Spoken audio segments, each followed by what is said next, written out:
So I'm just going to give you a quick overview or a bit of a brief on how to install garden ponds and how to look after them. So this will just be a few short videos. The first thing is where to put it. The most important thing about where to put your pond is you want to put it somewhere that you can enjoy it, somewhere that you're going to see it all the time, somewhere where it's part of the family, because the fish really become pets. So the more interaction they have with you and the family, the more value you get out of your pond.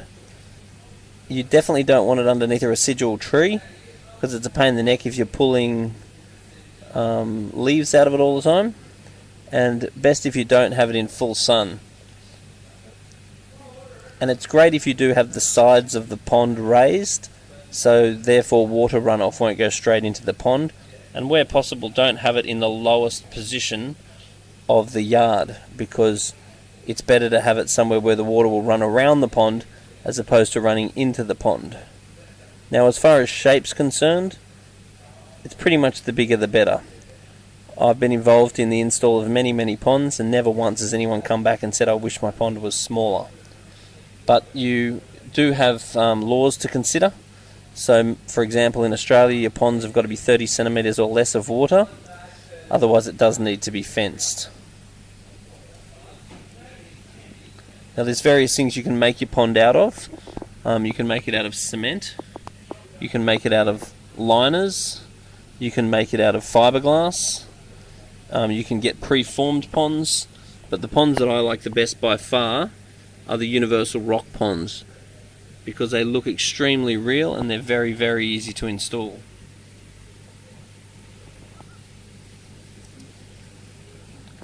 Now, there's various ways that you can aerate your pond.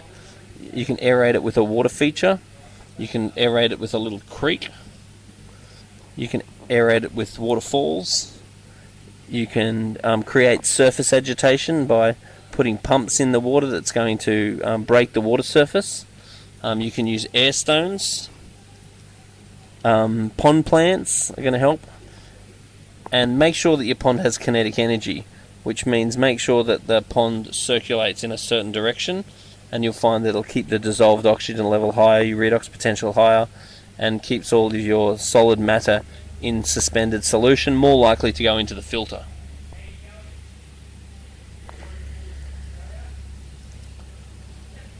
Now, there's various ways you can filter your pond. There's internal filters that come with mechanical, biological, and a UV sterilizer built into it. There's external filters that sit on the side of your pond, and then they flow back into the pond. There's pressure filters. Pressure filters are able to run water features like waterfalls. And make sure whatever you do have a UV sterilizer on it, because a UV sterilizer is what's going to keep the water nice and clean and clear. And once again, make sure your pond has kinetic energy.